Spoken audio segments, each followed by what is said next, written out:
sikoyo tangu ba autorité ba imposé Chiluba na espace Grand Kassai. Ça a été imposé.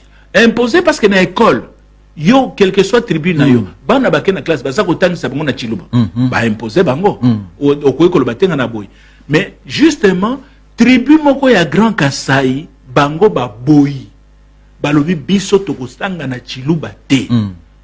Ba menacé kutuna tango wa maréchal, monseigneur wa salaka tango wana. Évêque ya Chumbe. Oui. Ayebisi atindela maréchal message alobi soki otindeli biso ba livre na yo awa na Chiluba biso toko pasola yango toko tumba yango et puis monseigneur alobi biso toza même prêt ya kosala ba manifestation to boyi koyoka makambu ya Chiluba awa na epa na biso tribu wana banani batetela ba boyi koyekola na Chiluba. Ça pose maintenant un problème na Maréchal Mobutu.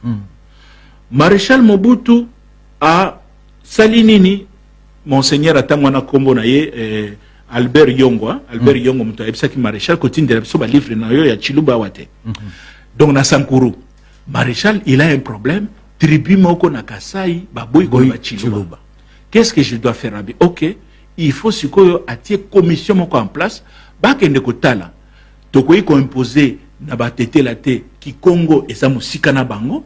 Donc les deux langues qui restent comme baboy Chiluba, les deux langues nationales qui restent c'est Swahili na Lingala. Oui. Atindi commission na terrain bakende kotala munoko nini tokoyi ko imposer na batete la entre Kiswahili na Lingala lokola baboy Chiluba. Commission wana eke sur le terrain baye ko zonga na rapport balobi ba ici maréchal Mokonzi batete la baza na bandeko na bango na Manyema babenge bango bakusu bazali batetela ya Manyema. Oui. Bakusu eza banani général Oleko ya la police aza mukusu général François Olenga aza mukusu bakongo netika ya batetela. Voilà, c'est le même nom. Thomas Lowaka aza mukusu. Donc voilà, ce sont les mêmes noms mais babenga on batetela ya Manyema.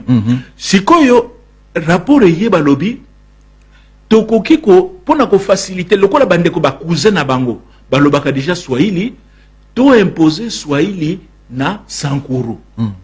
Mais Mobutu tango atangi rapport wala ça lui pose un problème politique pona ni alobi non soki to tie lisusu Swahili koti na Sankuru to élargir une zone géographique ya ba Swahili. Ce qui influence la zone géographique à Baswahili et Koli Lisusu, influence politique à Baswahili et Kokola Lisusu Namboka Oyo. Déjà, les lobes à peu près 42% de la population. Ce qui te continue à Sankuru, 50%, ça devient un problème pour le maréchal Mobutu. Yango na Mobutu a quoi décider, na batunaye, balobi loko la batetela, balingi, koye kola chilubate, Mobutu a boy pebaye kola Swahili, yango na a autorisé na Sankuru bana na bango batanga na monoko na bango na kitetela.